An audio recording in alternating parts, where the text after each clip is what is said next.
Good afternoon. I'm Carl Garth, and welcome to the Champion Chat with Councillor Alison Champion.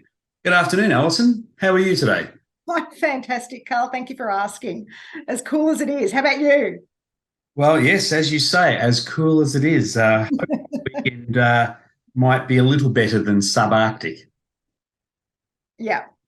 Whereas Right. I've got a Canadian wife. She tells me I'm just a big sook because it's obviously a lot colder over there. Yeah, that's right. Yeah, we have no idea. No, none at all. So probably not complaining. Yeah.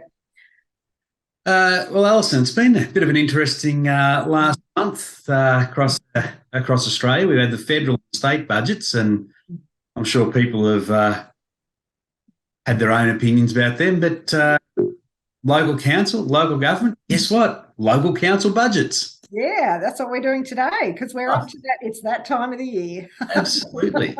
So, it's a good time to have a look at it and understand a bit more. I think, give people a bit of understanding of what actually goes into some government planning. And why don't we just start with, for example, Banyule City.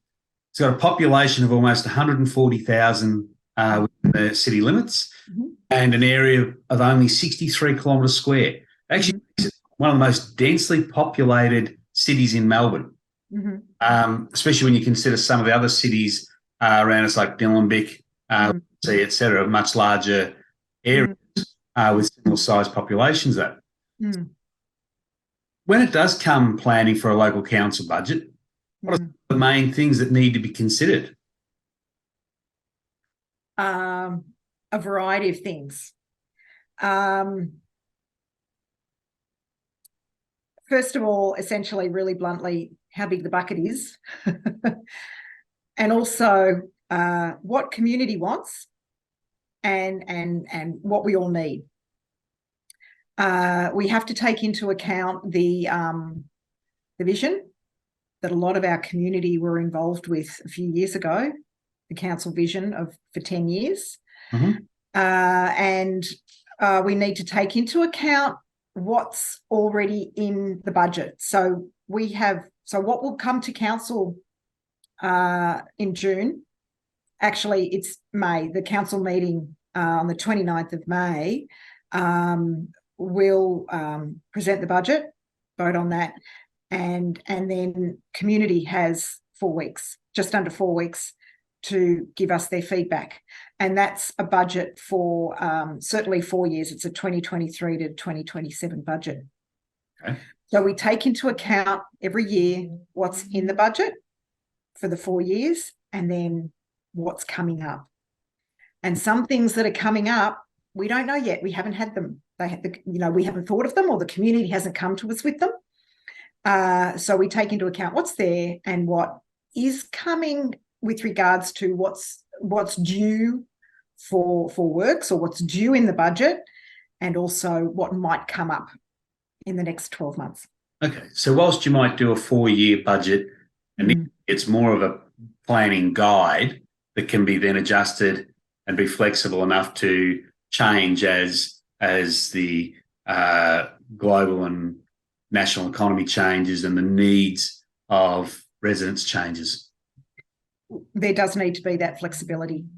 Yeah. So it isn't set in concrete, and the last 12 months has shown that. It is very clear. So you make a point about the economic circumstances and being aware of them. We are currently in recovery budgets, and I say recovery budgets for both councils, local government, as well as state, as well as federal. We are in a recovery period. And what was in the budget, say 4 years ago, this is sort of year 4. This year looks different from 3 and 4 years ago, because we have a change.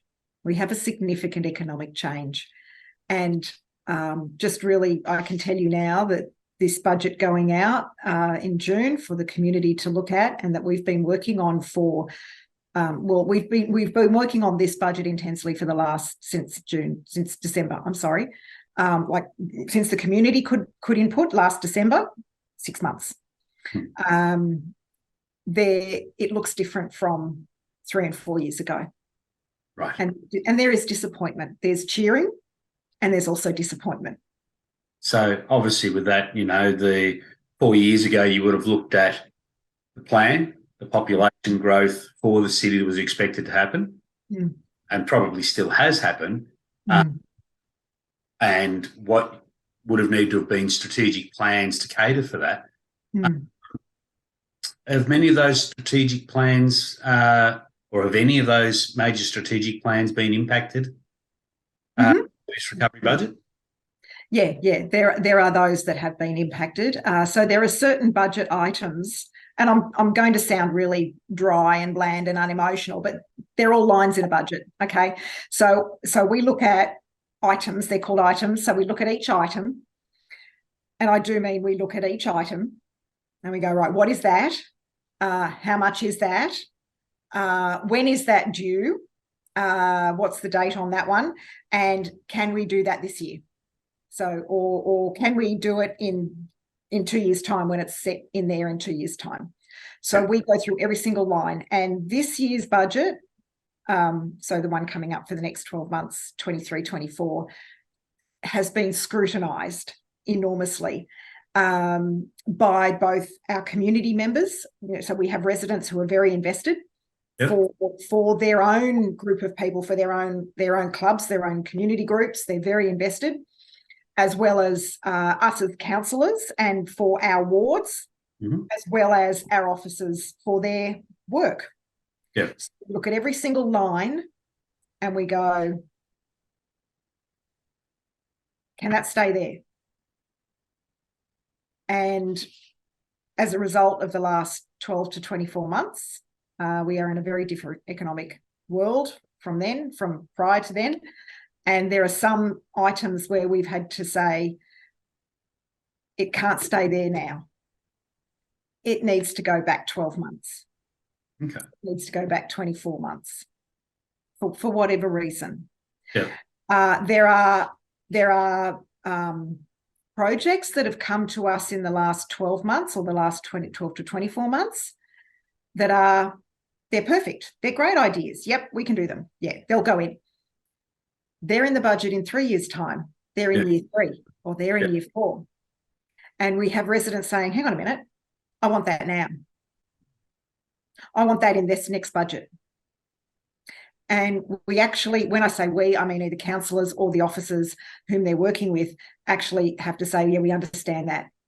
We know you want that now. We want that now too. Unfortunately, we don't always get what we want. Can't get what we want, unfortunately, especially now. And what also is, it is actually in the budget. Your project, it is important. It's in the budget.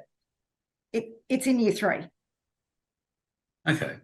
Look, Alison, let's start to break down what budget. I mean, obviously there are a number of core components. You have your revenue, you have your non-discretionary and your discretionary items. Why don't we break them down so we can actually understand some of the items within each of those core components? And let's start with revenue. Where does the revenue come for the Banyule budget, and how is it generated? It comes from rates, predominantly rates. It also comes from things like grants, which are provided for by state and federal levels. It also comes from a strategic property portfolio. So they're the main areas. But just like we pay tax at federal level, we pay tax at state level, and that goes towards those projects. In local government, the majority of income comes from rates, and the rates are set by VAGO, so Victorian Auditor General Office. So the rates are set by VAGO. They're not set by local government, just to be clear. I know there's some confusion there. So your rates, when you get your rates notice, that figure is actually set by the Victorian Auditor General Office. It's not set by local government. So the Victorian Auditor General says this property has these rates, and then we need to put that in the paperwork, and that gets sent out. So we as a council, we receive money from grants from federal government, state government. So there are a variety of grants that are set out every year Every year, this grant is available for this discipline. This grant is available for this department. This grant is available for this group of communities, etc. So that every year, and our officers, as part of their role, are aware. They're aware. They look out for the grants. The announcement comes through, and then they let our community members know, look, you've got a grant available for this. May I suggest applying for it? Okay, and that in itself is a role. It's a massive role to apply for a grant. So that's another story. And then our strategic property portfolio. So we have officers in that area, in the sort of the planning space, the property space. They actually go looking. They go looking for properties for council to purchase, because that will benefit in the future. They also go looking for, okay, what do we own, and what is it benefiting our community? Is it benefiting our ratepayers? Is it benefiting us as a council to retain that property? If it is, sure, we retain it. If it's not, okay, what else do we do with this? And in some cases, it might be that we choose to sell. Like the Rosanna Library.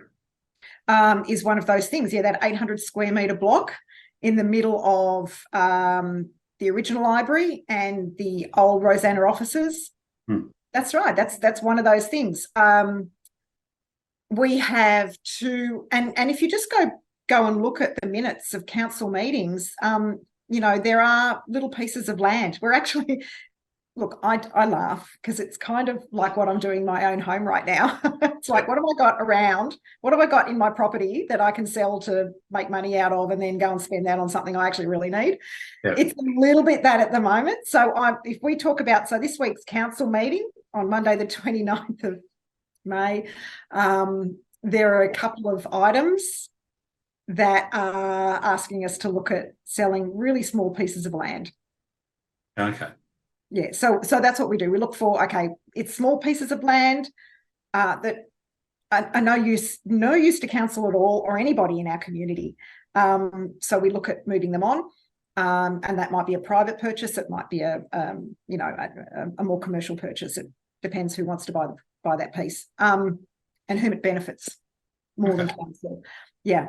But then there are also other things that we look at selling, that we own. We look at selling because we're not getting a benefit from it on behalf of our community.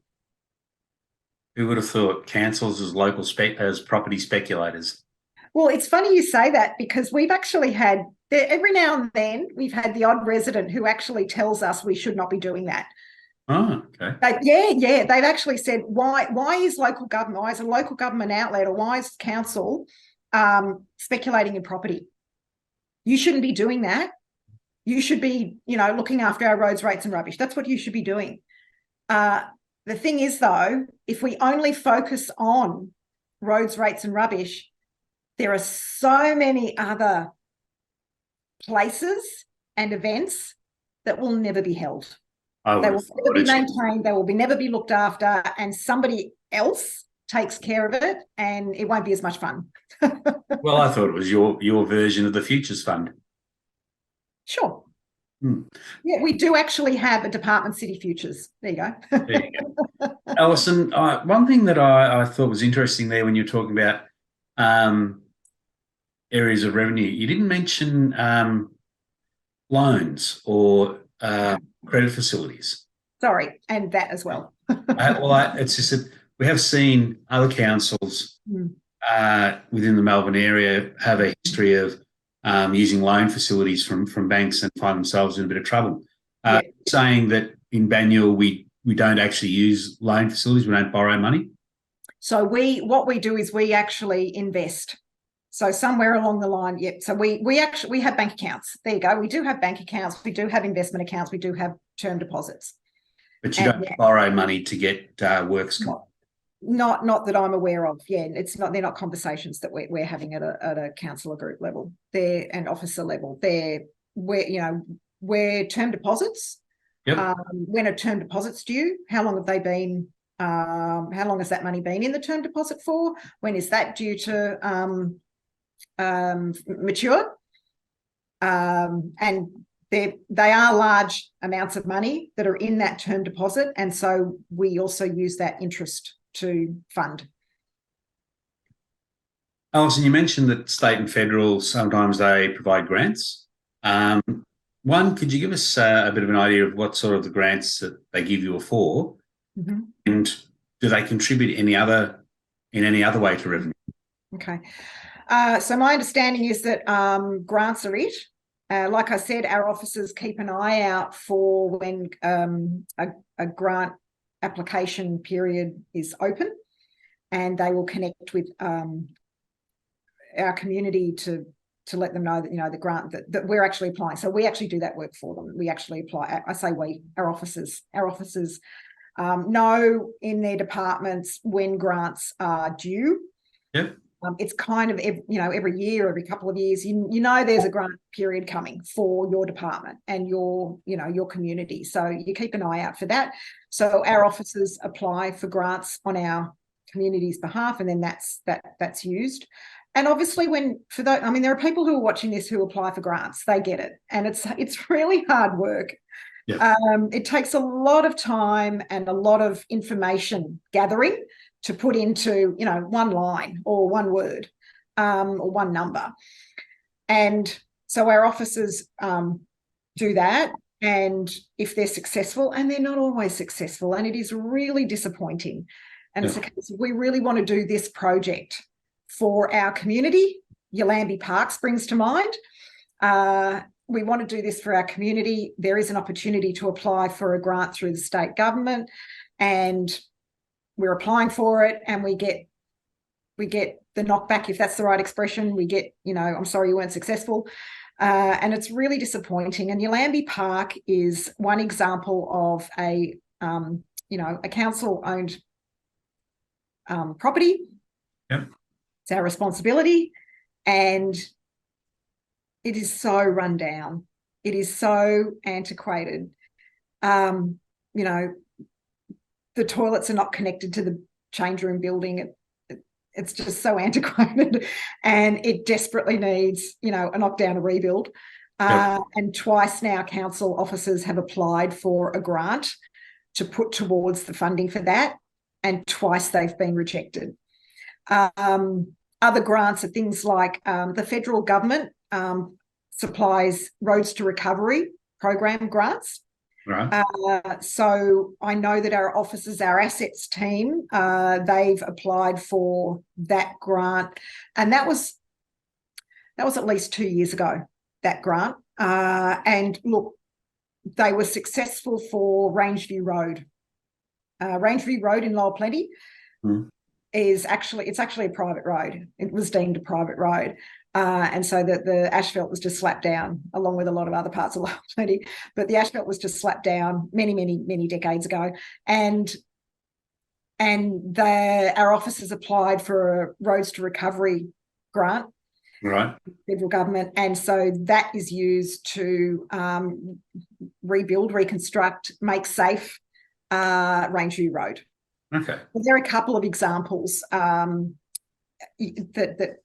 available. Now, I know that every year around November, December, usually state puts out an opportunity for sporting grants. So our officers, you know that's coming. And what would sporting grants cover, Alison? So it can be equipment, it can be grounds, it can be buildings. So anything relating to the sporting facilities. Yep. For our communities, our residents, and our clubs. So our officers keep an eye out for that. They kind of know it's coming. And didn't get an email last year. So I actually learnt at the beginning of this year from I think it was our CEO or one of our officers, that annual sporting grant didn't come through. So, okay. So what I'm hearing there is that most years state government does provide sporting grants, which go to help providing new equipment facilities for our local sporting groups, which we've covered before in other podcasts. but it hasn't happened. So does council then look to see how they can make up that shortfall, or does that just mean that unfortunately those sporting clubs this year will go without? Our officers do go looking. That's really disappointing. We didn't get that. Okay, what do we do now? Can that item still sit in that line in the budget for that year? Can we still do that? Right. That's the next question. So we do look to keep the lines as they are. So we now, just like Yalambee Park, okay, 2 times applying for a grant and not successful. We then look at, all right, so what else do we do? We have a problem. How do we solve it? Where else can we find this? And it might be that project, that line in the budget there doesn't stay there. And it might be that it gets pushed back 12 months with the hope that there is a grant in 12 months' time or 6 months' time or in the next financial year, whatever it is. Mm-hmm. Or it's, it's, okay, what do we do in the meantime? Is there anywhere else in the bucket that we can find funding for it? How much do we need? Yeah. We've got X, council has X, we need Y to make up Z. Where do we find Y? We don't have that grant now. Where do we find Y? And look, as our officers are always saying, you've got one bucket. If you want to take out of that something else out of that bucket, you've got another project that has to stay in there. Yeah. It isn't going to be done, isn't going to be used. So, you guys choose. Prioritize. Yeah, absolutely. Yeah. Alison, look, obviously, if we look at then probably the next part of any sort of budget, you'll have your non-discretionary items. And for a council, you're talking things, you heard it before, you said it before, roads, rates, etc. But waste collection, the parklands operations, sport facilities maintenance, etc. What percentage of a council's budget is generally for these non-discretionary items? Yeah, okay. So firstly, non-discretionary item, you've given some really good examples. They're those items that just sit there. They're always there in the background. They're the things that our officers know are coming. They're due every year. They're due every 5 years, 10 years, whatever it is. They're always sitting there. And they are always, being looked at. And those non-discretionary items sitting in the budget, also what guides our officers every year or 6 months. Okay, we've got to do this next. Okay, this is coming up next year's budget. We need to make sure we've got funding for that. All right. So they're the non-discretionary items. The percentage, you know what? I don't have a percentage. I don't know. I actually don't go that far. And I don't go that far for the simple reason that my knowledge about the percentage of how the budget's broken down is not what's important to my community. My community wants to know that they can walk on a footpath safely from A to B. So when is that footpath going to be repaired? Yeah. They don't care about the percentage. They don't know about the cost. They don't care about the cost. It's not about that. It's getting from A to B safely. Or they want to know that broken piece of playground equipment is actually going to be repaired. They don't know cost. They don't need to know cost. They don't need to know what percentage. They just need to know it's going to be repaired.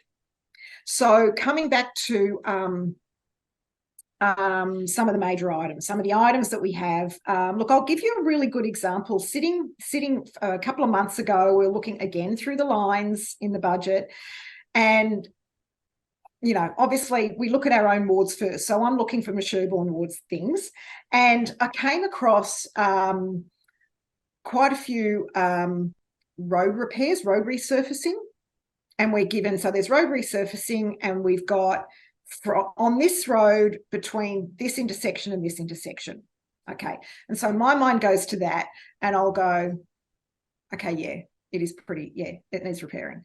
Or I might actually say, really, does that really need work? It still drives pretty well. I reckon it's okay. And the message I'm given is, from an engineering point of view, that needs resurfacing now, because next year or the year after, that's when the potholes are going to show. That's when the dips in the asphalt are going to show. And we want to avoid that. We want to prevent that. Another one that came up for me too is a couple of playgrounds in the ward. And I know the playgrounds, and I just go, oh, I thought they were actually okay. Why are they there? Do we need that this year, really? And the message I was given is, actually, Alison, they were meant to be repaired about 3 years ago. They've just kept pushing back. And I've gone, okay. And the point is not that they're broken, damaged, and need replacing. It's we're maintaining that so that it doesn't cost us as much when it does break. And we don't have, someone has an accident. We don't have that. We're avoiding that. So that's the sort of thing that, they're the sort of things that we talk about. And obviously waste collection's another one. And I learned some things this year with regards to waste collection. I think in January, there was something in January about not being able to follow the standard, Monday to Friday waste collection service because we had holidays, etc.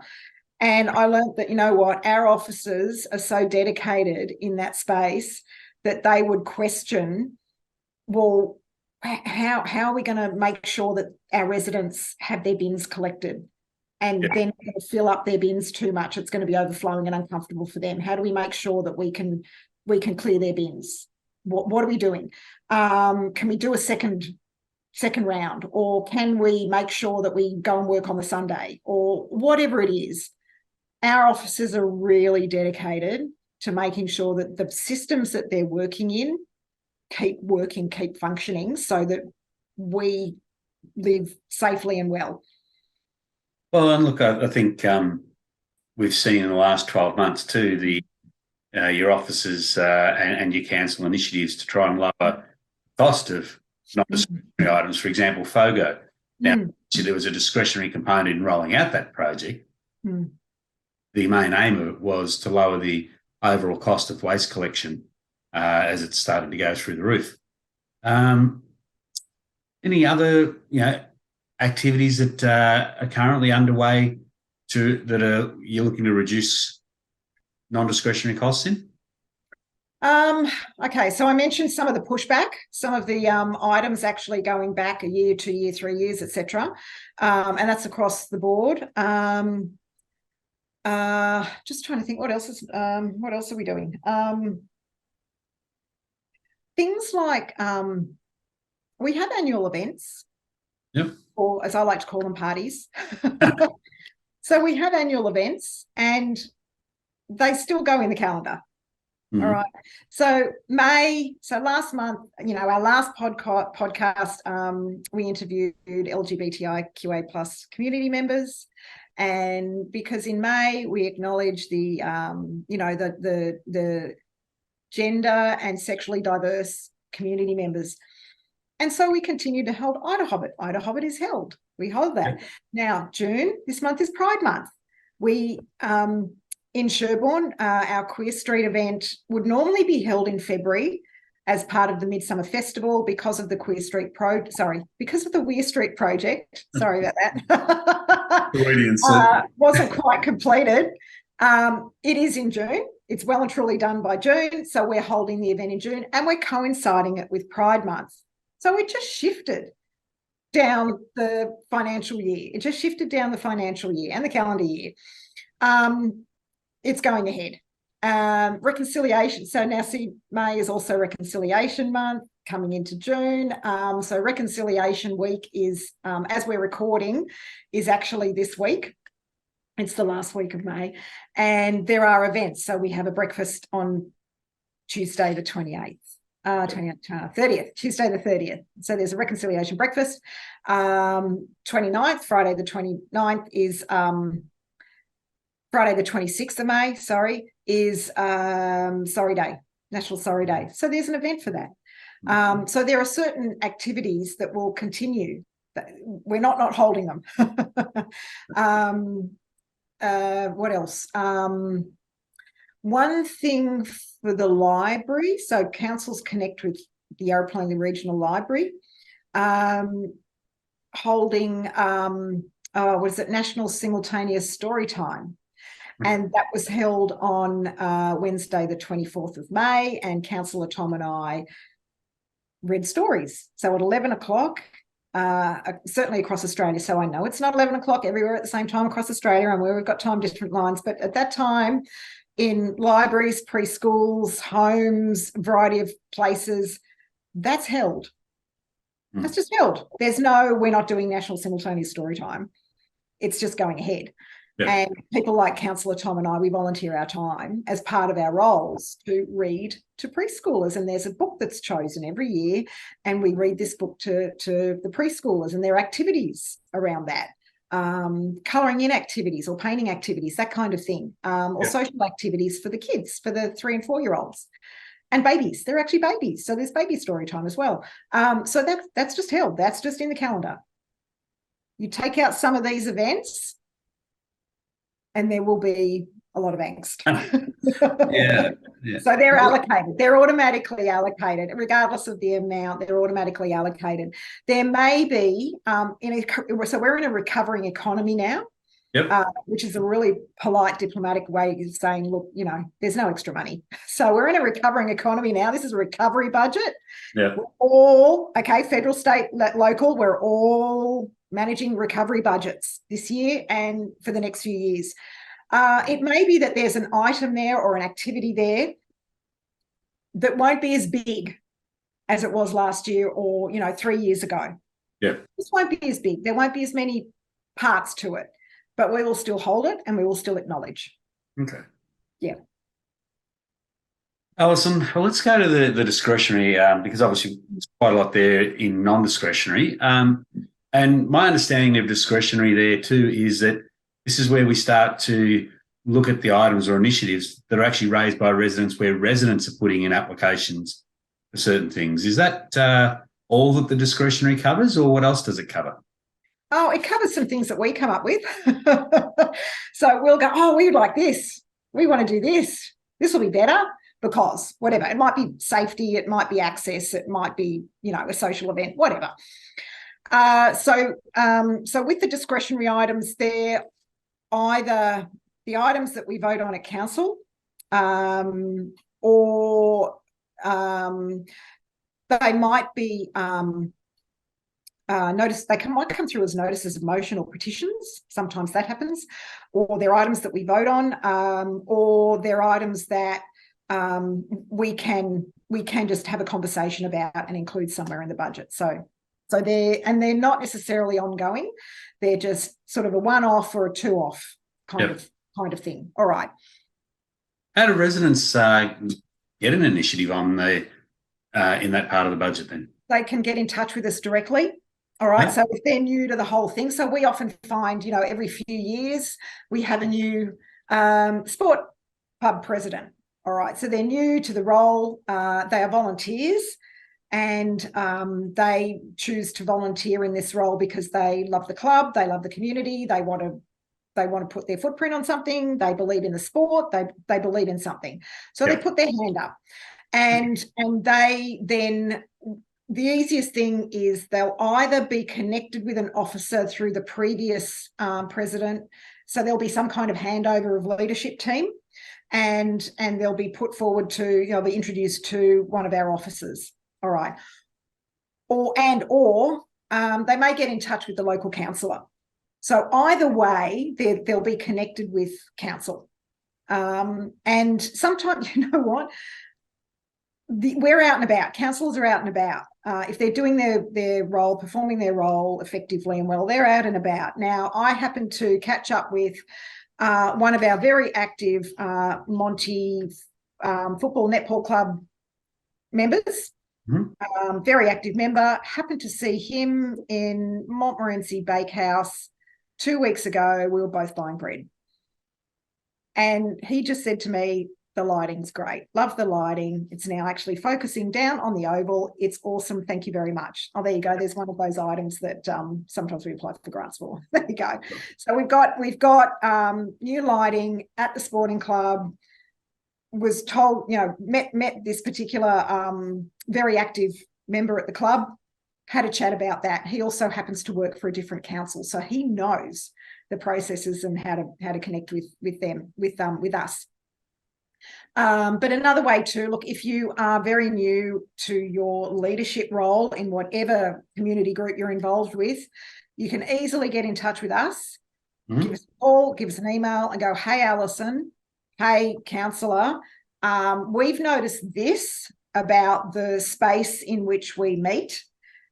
Is it possible to do this? Can we have a conversation around replacing this, buying new ones of these, having something painted, whatever it happens to be.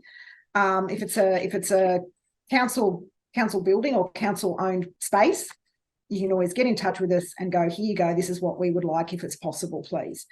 One particular conversation that's coming up now, especially after FOGO has been introduced, came from a former football sporting club president. He's just recently handed over the reins to a new leadership team. And what he came up to me with 3 or 4 years ago with, okay, well, it's great that you've got FOGO and you've got this recycling happening. But, we're a sporting club. Where's our recycle bin?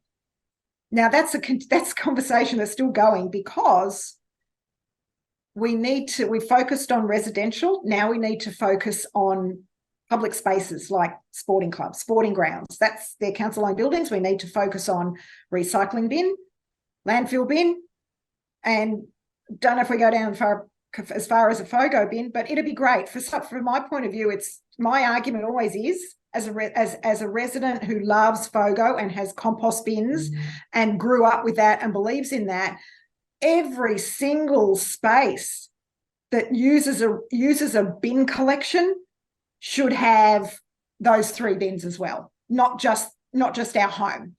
Yep. Sporting clubs, libraries, any public facility should have those spaces. Also businesses, there should be the bins, the variety of bins. And whether it's a public, like a council responsibility, or whether it's private responsibility, this is a conversation that's been going for years, and it's how do we do this? How do we make it happen? That's going on in the background. And I know there are people who are just going, you're not doing anything about it. You're not doing anything about it. We are. It's actually going on in the background, and it's how do we make this happen? What do we need to do to make this happen? Because residential rubbish removal and collection and distribution isn't enough. It needs to be all across the board. So there are so often sporting clubs, the new president will come up with something. We might see things. We might see things when we go to an event and go, oh, gee, I don't know about this. Have you spoken with an officer about this? The sun's beaming through that window at this time of day. Does that happen all the time? How do you guys manage that? Is that safe for you? Are you comfortable? What do you think? And we might get back, oh, yeah, look, we'd like a new blind. And it's a case of, all right, well, look, can you drop me an email? Just drop me an email and I'll put it forward and we'll get you in touch with an officer and see what we can do about a blind. And it seems like a little thing, but it makes such a positive impact. So there are a variety of things that people see that they can get in touch with us about, or we see and we get in touch with officers about and go, oh, look, can we do this? Can we do that? And things like, my favourite is potholes. All right. For me, I am driving around or I am even walking around and I'll see a pothole or I'll avoid a pothole that wasn't there last week and it is now. And I'll just step out, take a photo, send it through to an officer and go, look, can we repair this? Is it okay? Is it possible to repair this? It is at this intersection. It's near this. Is that possible? And I usually find that there's been a really quick repair. When it comes to roads, what is local council's responsibility for repair versus states? Depends on the road. So I'll give you a really good example. So where I live, I am bound by a main road. So that's a state-owned road and is and what was Vic Roads, it's now Department of Transport, is now responsible for resurfacing, lining, guttering, the foliage, landscape management, and then I'm also bound by a local road, and then that's council's responsibility to keep maintained and repaired, etc. Okay, so it's really simply whether something's a state road is state responsibility, local road, local responsibility. Having said that, though, last December, looking out my kitchen window on the main road footpaths, which were replaced by local government. Yeah, so for me, it's an interesting one. I mean, I look at Para Road being dug up because of the the new train line, or the northern train line, Hurstbridge line work that they're doing. And yet I believe that is a local road. Okay, here we go. Great question, Carl. Now, this is a conversation I've had with the Monty train station group very recently. They sometimes invite us to their meetings because they just want to hear what we have to say, what's progress and what's going on for them. Yeah, so every now and then. So I was in one of those meetings about a month ago, and they asked a lot of questions, some of which I could answer, many I couldn't, and I've just referred them to our transport manager, who is very helpful and knowledgeable in that space. One of those questions was the intersection of Para Road and Station Road is really being chewed up. Para Road may be a state road, but Station Road is a local road, and there's a lot of damage on Station Road as a result of LXRP trucks driving through. Now, the LXRP trucks need to use that road. That's the road they're using. I have seen the trucks go up Looker Road, and I know some of you don't know what I'm talking about, and some of you know where I'm talking about. Looker Road runs between Rattray Road, halfway down Rattray Road, from Rattray Road up to essentially the ambulance station and Main Road. Okay. It's a local road. There are several local roads in that pocket. It is easy for the LXRP trucks to choose a local road to drive on to get between one main road and another main road to take the dirt out. They're not allowed to use our local roads. There's a limit because there is an understanding and an agreement between LXRP and Northeast Link as well, Northeast Link project. There's an understanding that the vehicles that the state projects use to get the works underway have to use local roads at some point. So we keep them to a minimum. There is an agreement that there is a certain route that these trucks need to take. And that agreement was made, right at the start. What we're seeing now is that some trucks, and I'm going to say some of the drivers are making decisions that are not within those agreements.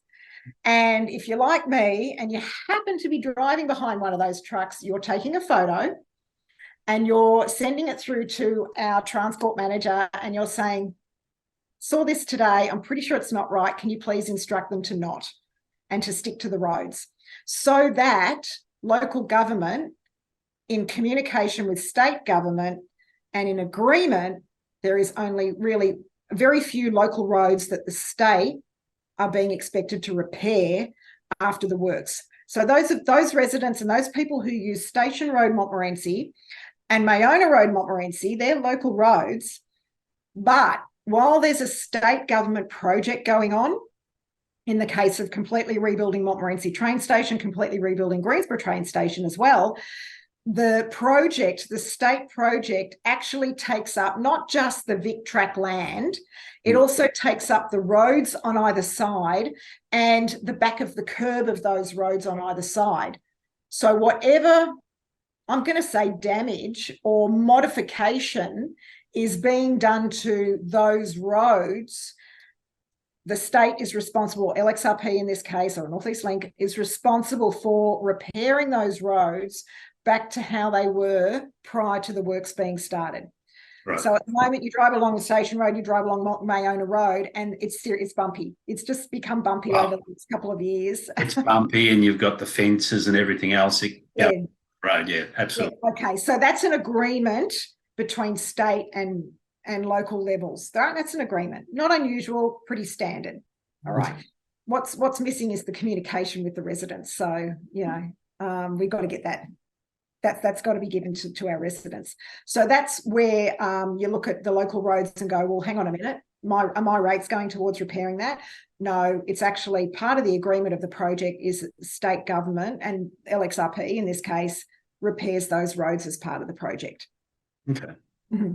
Look, Alison, we touched on planning a little bit earlier. We've touched on discretionary initiatives and how residents themselves can raise an initiative.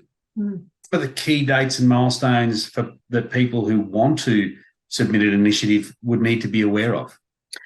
Okay. All right. So key dates are the last week of June, the budget is voted upon. Okay.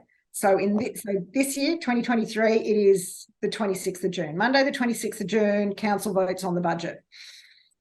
For the previous 6 to 7 months, the conversation to get to that point is around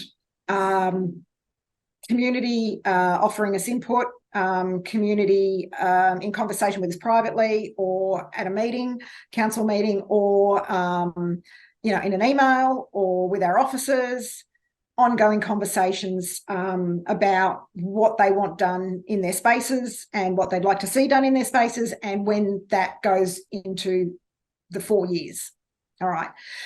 So we did something a little bit different for this year's budget, the 23-24 budget. We actually gave a greater amount of time to be in conversation about this budget for both councillors as well as the community.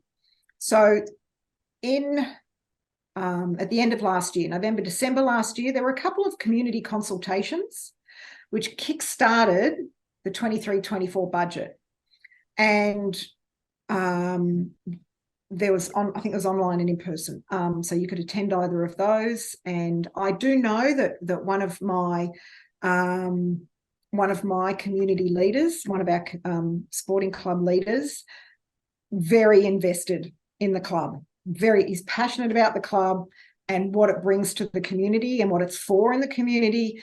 And he's very active with our officers. He connects with our officers, and he sometimes connects with me as well. And he CCs me into things, and we catch up at the club and so forth.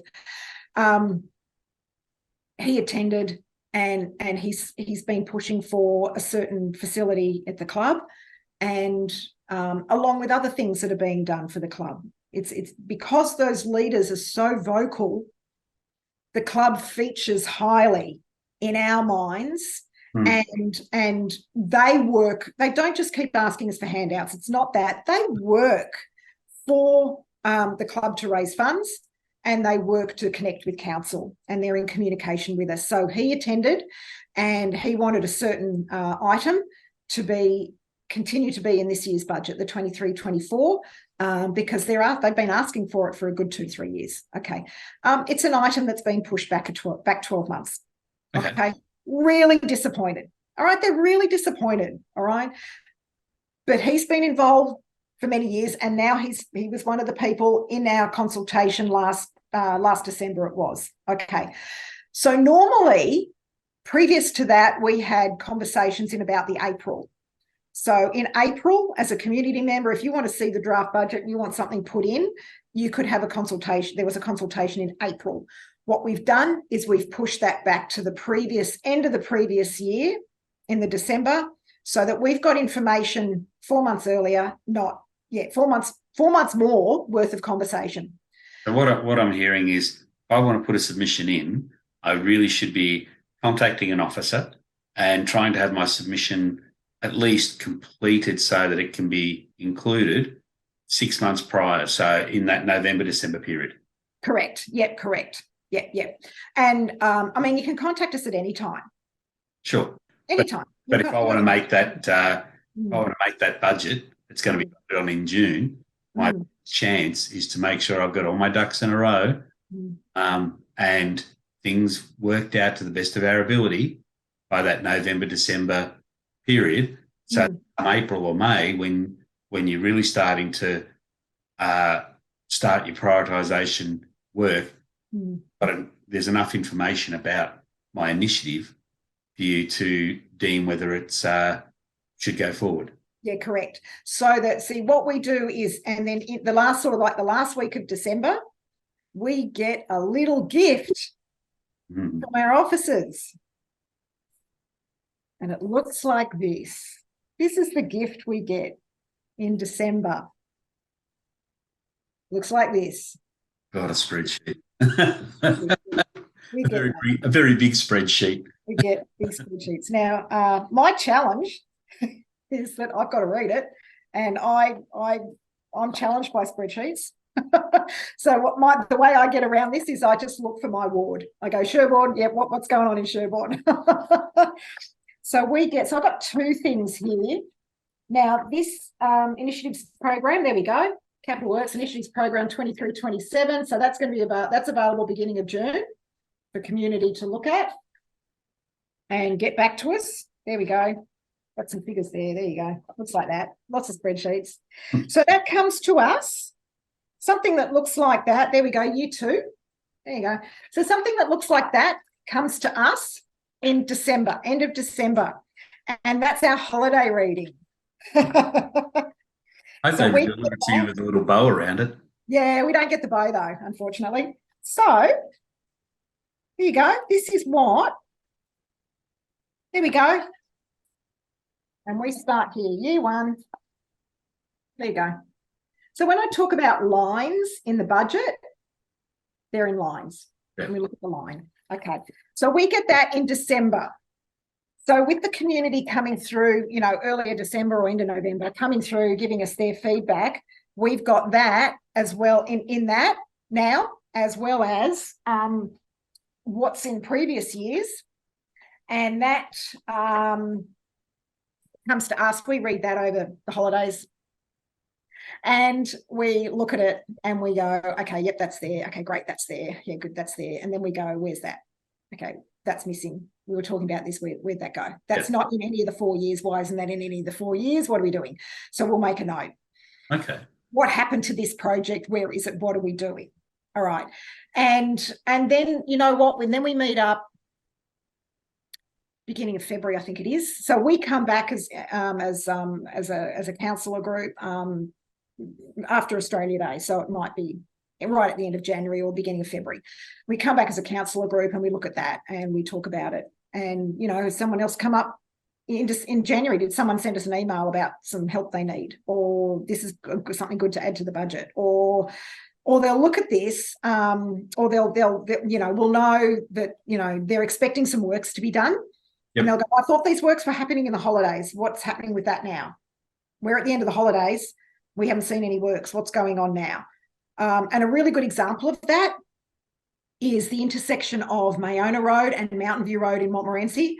There are some wombat crossings going in or speed humps going in, and traffic slowing measures so that the kids can cross safely without they need to cross safely either with or without an adult, because that's part of the school community there. St Francis Xavier school community is there and that school's growing. And I'm getting a lot of feedback from residents, from parents and grandparents about the safety of crossing through that intersection. So there are some works there are plans in place. The works were meant to be done last holiday, so April school holidays, Easter time, and they haven't been done yet. So my understanding is that they're going to be completed in the June school holidays, June-July school holidays. Okay, but in January, I was getting a message from, a very active local resident who's a grandparent who helps the kids cross there. And he said, I thought this was being done. Was this not being done these holidays? And an officer got back to say they're actually due to be done in April. Okay. Okay, but see, the thing is, they're not done yet and we're in June. So it's just, and then I'm starting to question, hang on a minute, what's going on here? So sometimes the projects are just pushed back and just being finished by the end of the financial year. Sometimes that happens, and it can depend on, in this economy, material availability and labour. And those things have been thrown out of the usual system. Yeah. So that's what happens around sort of end of January, beginning of February. We recap, we have a look at the budget then. And then sort of this year it's been kind of almost every month we've sat down with officers, we've pulled out the budget, and we've gone, okay, what else is in there? You know, are you okay with that? Can that be pushed back 12 months? Or why are we doing that now? Can we not just push that back? Because I can't see how that's important. Like I said about the, you know, the resurfacing, some road resurfacing, some of the parks being replaced, you know, maintained. You know, to me, I go, they're fine. Why can't we push them back? But in actual fact, they have already been pushed back. And it's now really time. We're really against the wall, and we really now need to do something this year. So no, that actually has to stay in there. Okay, so then we look at our individual wards and we go through every single line and we go, okay, we've got these ideas that have come from our community. This project has come forward. Can we do it this year? Does it need, can it wait till 2 years' time or 3 years' time? What, you know, can it be pushed back? And sometimes they can, and sometimes they have already been pushed back, and it's just, it's now time to do this. We really need to do this. I think the good story there, though, is if I've gone to all the effort of putting a submission in, I've gotten it all the way through, but I don't get it this year. At least I don't have to go back and redo the paperwork, redo it all again. It's actually in your plan if it's been approved. Sorry, it's in the plan. It may not be approved this year, but you're not just tossing it out. I keep communicating the need for it. We don't have to go through all those submissions again. Yeah, correct. So it's sitting there. All right. So there are community members who've come to us last year. Alison, we need this, that, and the other. Now, we agree. You're absolutely right. We need that. That's a great idea. It's got to go in. It is time. Agree. It's in the budget for 3 years' time. We get the email with, what do you mean it's in for 3 years' time? We need that now. That's got to go in now. Understand. We do understand. We still think it's a great idea. It's not that it's not. It's still in there. It's just not at a time that I'd like either and you want. We got it. However, we're in a position now where, like I said, we're in a recovery economy, and we are being strategic, and we're being careful. We have to be. We're living within our means. We're living within our means. That's exactly it. We're living within our means. We're not borrowing money that we have to pay back at a high interest rate, which, by the way, all us ratepayers are going to pay for at some stage. So that's what we're trying to do. We're trying to live within our means, and we've got a budget that's 4 years. Some are 10, by the way. There are some things that are pushed out beyond. It's like year 5, year 6, but we're certain focus is on the 4 years. So we get the backlash. We get the argument. We get the you know, the disappointment. We get it, and we're just it's in the budget. It's there.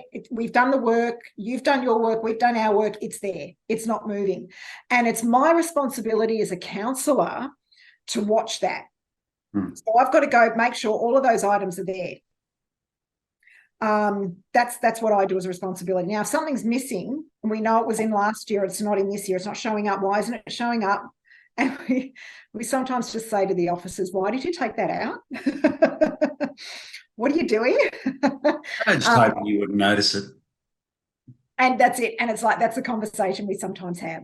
And sometimes we have, no. Please leave that there. Please leave it there.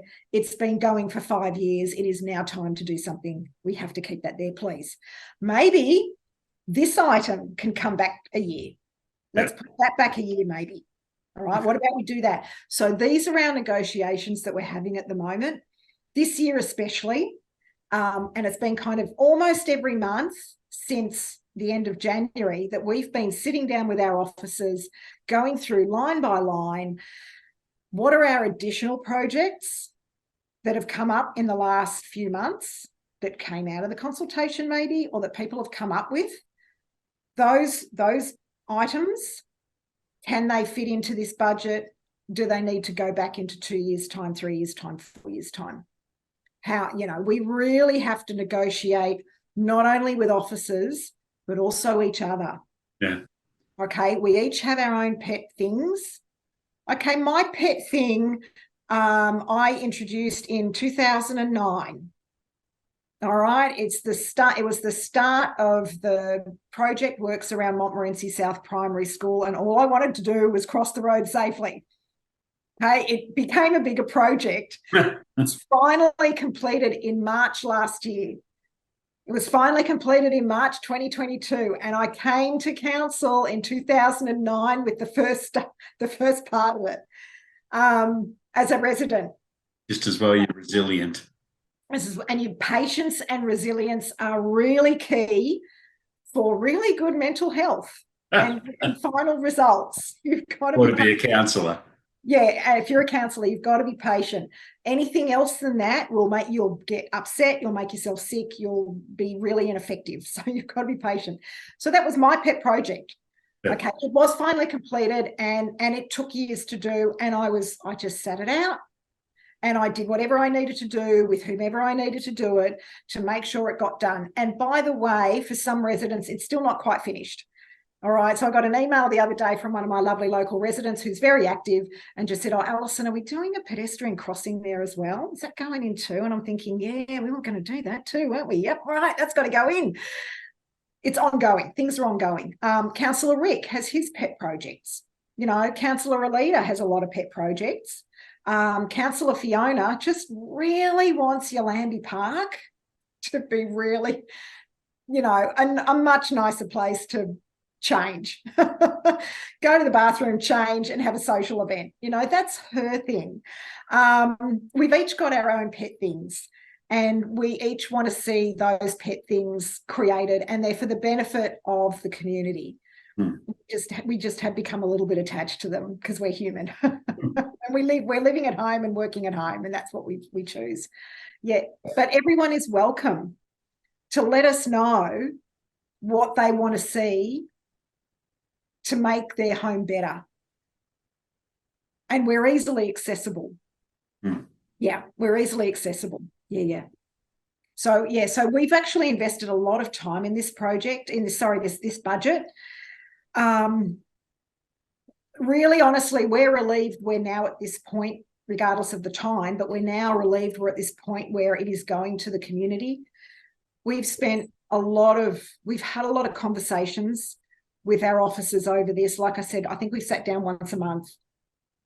That's more than we have done in the past because we have so much investment from our community, you know, to make this a better place or an easier place to live and work and play. So we're really relieved. We're now at this point where it can go out, the draft budget can go out to the community in June. It's there for the community to read and look at, and you know what? They're welcome to object. They're welcome to agree.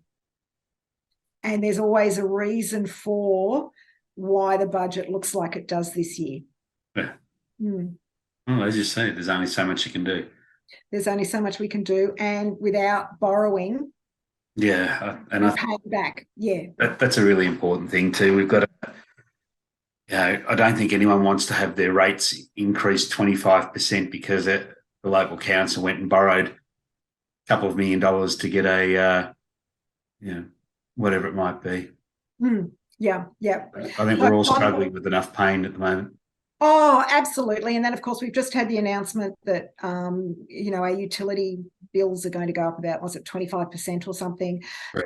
Look, okay, I'm hearing these things too, all right? It's just clear what has to be understood, and no one likes this. No one likes this economy. This economy is almost a noose around your neck. And it is really hard at the moment for so many people because they're choosing between putting food on the table and paying for a child's uniform, or books for a child and, you know, a gas bill. And that's the reality of our economy and our lives at the moment. We are in a recovery budget at all government levels. I see a bigger picture for the next, say, 2, 3, 4, 5 years. The bigger picture for me when I say for me, I don't mean me personally, I mean my bigger picture is not, I don't think happy is the word. It's not as easy as it sort of has been for the last few years. And you know, I run a household as well. I raise a family. I have to find money. I think I said in one of my last podcasts, I've got stuff around my house I can sell on Facebook Marketplace. We probably all do. And I know we've talked about this, Carl. You know what? If you've got something in your home that you're not using and you don't really need and it's in good condition, I promise you someone will pay a bit of money for it. So maybe have a garage sale, maybe put it on Facebook Marketplace or any other place that you can sell this item that you can get a bit of cash for, and go and put it towards your grocery bill, or go and put it towards your kids' school books or the school uniform or a bill of some sort. And you know what? There's so much stuff we have. This might sound a little bit weird, but we're actually blessed to have it and not need it and be able to swap it for some money, which wasn't happening after World War II. Probably wasn't happening after the Vietnam War either. It wasn't happening after maybe, I'm just trying to think of a GFC. No, before that. No, we still had stuff in the GFC. The recession we had to have is another really hard economic time, 88 to like 93 sort of thing in that time. Yeah. You know, we've got more stuff now that we can actually sell. Do that. Because if that extra $10, $20, $50, $100, whatever it is that you get for that item in your home that you don't need, someone else is really grateful for it. And it's cheaper for them to buy it from you as a reused item than it is to go and buy brand new.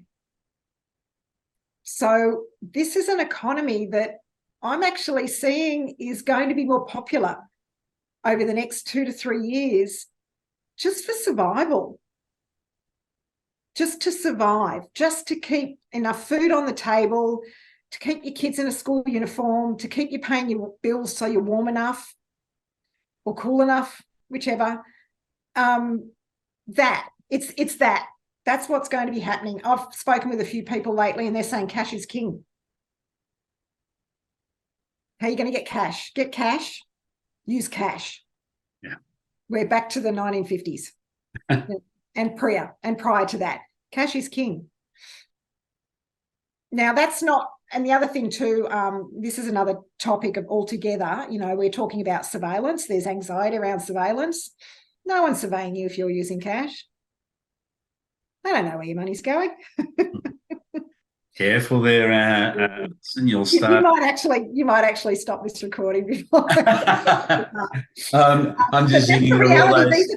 These are conversations that I'm having with people on the ground. I'm just thinking of all those tradespeople out there who will come and concrete your path for you, but we don't take card. Yeah, that's a reality. Yeah, that is an absolute reality. These are the conversations I'm having with people. You know, there are conversations I'm having with people who have investment properties who are now thinking, well, I'm not actually making any money out of this. I don't know that it's worth keeping this property anymore. No, that's true. You know? Regardless of whether, you know, they're having to repay 2 mortgages or 3 mortgages or how many, you know, it depends on the investment properties you've got. These are conversations I'm having with people. People are really anxious. I can't pay for my investment property now. That I can't afford to have that now. We're supposed to have that to create wealth. We can't afford that now, so we have to sell that. That defeats the purpose of the exercise. So the big picture now is becoming how many people are going to be selling off their investment properties. That's happening over the next 12 months, 24 months.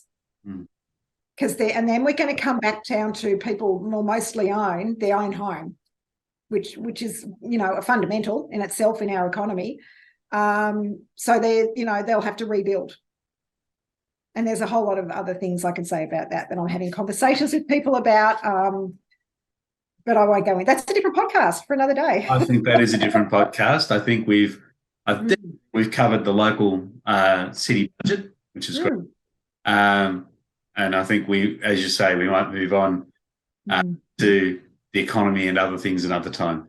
Yeah. But look, thank you for your time today. And it was good to get some of those insights into council, what goes into a council budget and the planning process. And it's going to be interesting. I'm sure you're going to be inundated with more requests over the next 12, 24 months. We will be. We will be. And all I ask is be part of the solution, not be part of the problem. Let us know your ideas. Let us know how this can be better. This space, this home, our home, this project, how can this be better? We like that rather than sort of being on the negative side and complaining. Okay to complain, but let's come up with a solution as well. True. It's every Australian's right to complain a little bit. And then come up with a solution. Exactly right. Out of the box thinking. Alison, thank you very much for your time today. And thank you all for listening to this podcast. I hope you join us for next month's Champion Chat, where we'll be revisiting our sustainability and environment subject, and we're going to review FOGO and 12 months since it's been introduced. So, Alison, should we get Dazza and Bazza back? See if we can get Dazza and Bazza back. Yeah. Fair enough. Okay, well, thank you all for listening.